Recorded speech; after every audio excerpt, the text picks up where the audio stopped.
এখন হচ্ছে সমীরণকে বরণ করা। তো এখানে কাকিমা মানে সুস্মিতার মা আর কি সমীরণকে বরণ করছিল।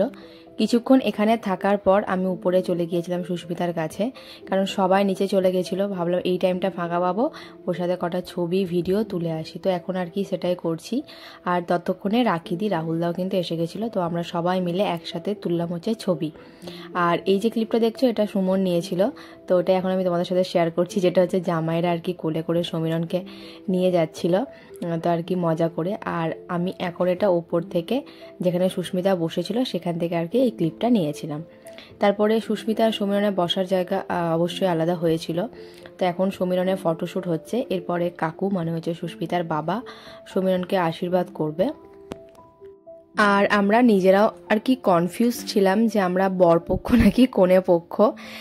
তো এখানে দেখো প্যাকেট দিয়েছিল, যেটা আর কি বরযাত্রী আসার পর দেয়, তো আমাদেরকেও দেওয়া হয়েছিল। তো এখন আমরা কিন্তু খাইনি, ঠিক আছে, একটা করে মিষ্টি খেয়েছিলাম। আর বাদবাকি প্যাকেটটা না ভিতরে রাখা ছিল, লজে যেহেতু হয়েছিল রুম ছিল সেখানে রাখা হয়েছিল, কিন্তু সকালে উঠে আমরা কিন্তু ওগুলোর আর হদিশ পাইনি।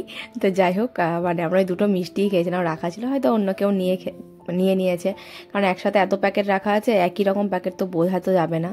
যাই হোক, তারপর এখানে আমি আর রাখিদি একটু ছবি তুললাম, ভিডিও করলাম।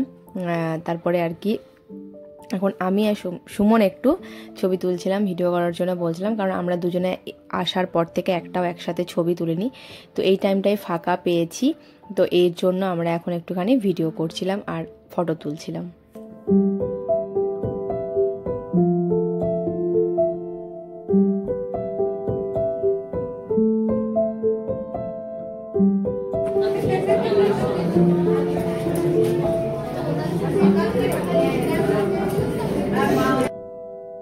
তো চলো বন্ধুরা, আবার নেক্সট পার্টটা তোমাদের সাথে শেয়ার করব, কারণ 3 মিনিটের বেশি তো আপলোড করতে পারবো না শর্টসে, তো একটু একটু করে তোমাদের সাথে আর কি শেয়ার করছি।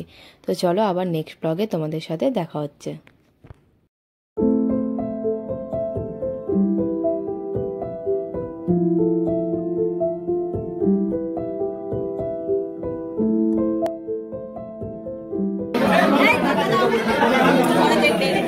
আমি শুধু দেখবো এখানে